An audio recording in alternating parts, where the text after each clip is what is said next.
ఒకప్పటి కాకినాడ జేఎన్టీయూ వేరు, ఇప్పటి జేఎన్టీయూ వేరు. కక్కుర్తి పడే వాళ్ళందరికీ కాసులు కురిపించే కల్పతరువు. పొలిటికల్ భజన చేసే వాళ్లకు అక్షయపాత్ర. వ్యవస్థలో ఉన్న లోపాలే వారికి పెట్టుబడి. సిస్టంలో రాజకీయమే అసలైన పలుకుబడి. టెండర్ల దగ్గర నుంచి ట్రావెల్ బిల్లుల వరకు అంతా అవినీతి. వ్యవస్థ మొత్తం అస్తవ్యస్తంగా మారింది. కాకినాడ జేఎన్టీయూ స్వాతంత్ర్యానికి ముందు 1946లో ఏర్పడింది. 2008లో జేఎన్టీయూ కాకినాడ యూనివర్సిటీగా అప్గ్రేడ్ అయింది. దాదాపు 110 ఎకరాల్లో యూనివర్సిటీ విస్తరించిన ఈ వర్సిటీ పరిధిలో వందలాది ప్రైవేట్ కాలేజీలు అఫిలియేట్ అయ్యున్నాయి. లక్షలాది మంది స్టూడెంట్స్ ఈ యూనివర్సిటీ పరిధిలోకి వస్తారు. ఎంతో ప్రాముఖ్యత ఉన్న క్యాంపస్ పేరు గొప్ప ఊరు దిబ్బ అన్నట్లుగా మారిపోయింది.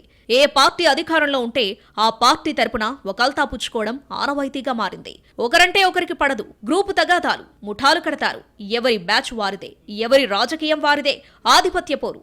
మధ్యలో విద్యార్థులు నలిగిపోతున్నారు. డిపార్ట్మెంట్లపై ఎవరి అజమాయిషీ ఉండదు. ఏ నియామకం జరిగినా దాని చుట్టూ పొలిటికల్ ఇన్ఫ్లుయెన్స్ ఉంటుంది. దశాబ్ద కాలంగా అనేక వివాదాలను మూటగట్టుకుంది కాకినాడ జేఎన్టీయూ. తులసిరాం వీసీగా ఉన్నప్పుడు గ్లోబరీనా స్కామ్లు క్యాంపస్ ని కుదిపేశాయి. తాజా వీసీ టీడీపీకి అనుకూలం. ఇంతకుముందు వీసీ ప్రసాదరాజు వైసీపీ జేబులో మనిషి. యూనివర్సిటీకి వచ్చిన నిధులన్నీ సర్కార్ ఖజానాకి చేరవేయడమే ఆయన పని. ప్రైవేట్ కాలేజీల్లో తనిఖీలు చేయాలంటే వీసీలకు ముడుపులు లక్షల్లో సమర్పించుకోవాలి. ఏ ప్రభుత్వం ఏలుబడిలో ఉంటే వాళ్లకు ఒత్తాసు పలకడానికి అలవాటు పడిన పాలకవర్గం యూనివర్సిటీల స్వయం ప్రతిపత్తి అనే మాటకు అర్థం లేకుండా చేశాయి. ఎవరు అధికారంలో ఉంటే, ఏ ప్రభుత్వం ఏలుబడిలో ఉంటే దాని ప్రకారంగా నడిచేటువంటి వాతావరణం వల్ల జేఎన్టీయూ దుస్థితికి పూర్తిగా పడిపోయింది అనేటువంటిది 100% వాస్తవం. దీన్ని అధిగమించాల్సినటువంటి అవసరం ఉంది. ఎందుకంటే దీంట్లో ప్రభుత్వాలు కానీ రాజకీయ పార్టీలు కానీ ఎవరు కూడా ఎటువంటి జోక్యాలు లేకుండా ఉండాలి. ఆ వ్యవస్థలు ఏర్పడినప్పుడు ఎటువంటి స్వయం ప్రతిపత్తి కలిగి ఉన్నాయో అదే రీతిగా వాటిని తీర్చిదిద్దితే ఉన్నత విద్య అనేటువంటిది ఉత్తమంగా ఉండేటువంటి అవకాశం ఉంటుంది. అంతే కదా, రాజకీయ అండదండలతో యూనివర్సిటీలకు వస్తే రాజకీయాలే ఉంటాయి. చదువులు ఎక్కడి నుంచి వస్తాయి? క్యాంపస్లో పీహెచ్డీ స్టాఫ్ లేదు. పర్మనెంట్ బోధనా సిబ్బంది లేదు. కాంట్రాక్టు లెక్చరర్లతో నెట్టుకొస్తున్నారు. ఉన్న ప్రొఫెసర్లు పాఠాలు చెప్పారు. సరసమైన వడ్డీలకు అప్పులిస్తూ ఉంటారు.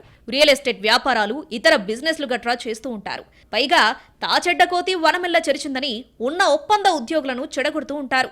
అభివృద్ధి పనుల పేరుతో కాంట్రాక్టర్లతో కుమ్మక్కయ్యారు. ఎంతసేపు డబ్బులెలా తినాలనేది వాళ్ళ ఆలోచన. జరుగుతున్న నిర్మాణాలపై కమిటీ వేసి దర్యాప్తు చేయించాలని విద్యార్థి సంఘాలు డిమాండ్ చేస్తున్నాయి. అదీగాక యూనివర్సిటీ పరిధిలో ఎక్సైజ్ శాఖకు సంబంధించి ల్యాబ్ ఏర్పాటు చేశారు. ఈ మధ్య మద్యం, మాదక ద్రవ్యాలపై క్యాంపస్లో రీసెర్చ్ చేస్తున్నారు. ఏ ప్రాతిపదికన ఆ పరిశోధనలు చేస్తున్నారని స్టూడెంట్ యూనియన్లు అడుగుతున్నాయి. జిల్లాల్లో ఏ కాలేజ్కి పడితే ఆ కాలేజ్కి అటానమస్ హోదా ఇస్తున్నారు.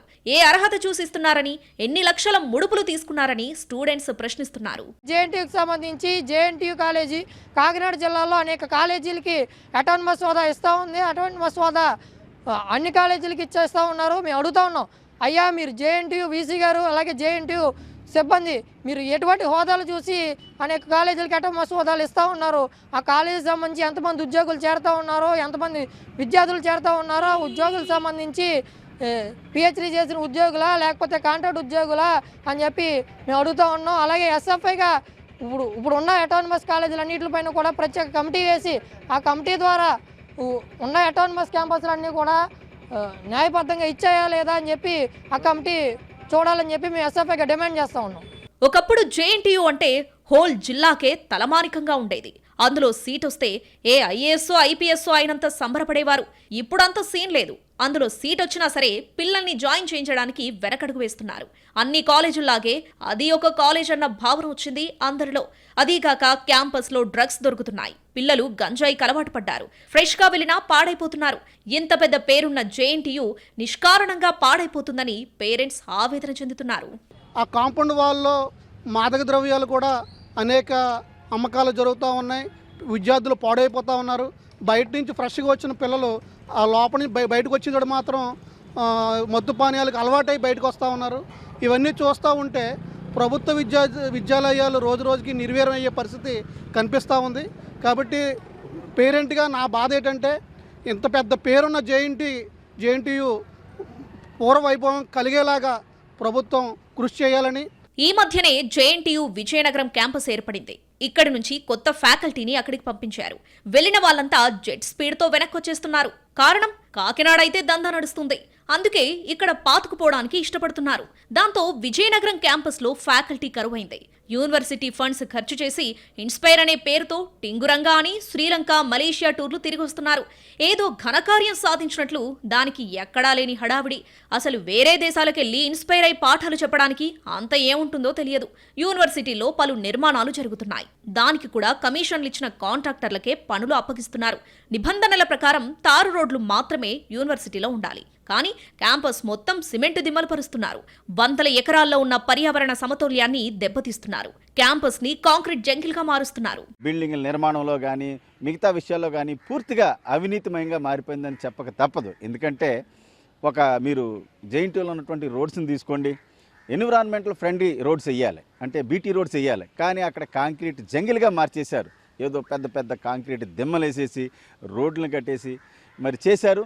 ఇది చాలా ఘోరం అనమాట. ఇటువంటి పరిస్థితులు ఒక సివిల్ ఇంజనీరింగ్ అలాగే మెజారిటీ ఇంజనీరింగ్ బ్రాంచెస్ ఉన్నటువంటి ఈ వ్యవస్థలో ఇంజనీరింగ్కి ప్రతిరూపంగా ఉండవలసినటువంటి కాలేజీలోనే కాంక్రీట్ దెమ్మలుగా, కాంక్రీట్ జంగిల్గా మార్చేశారు.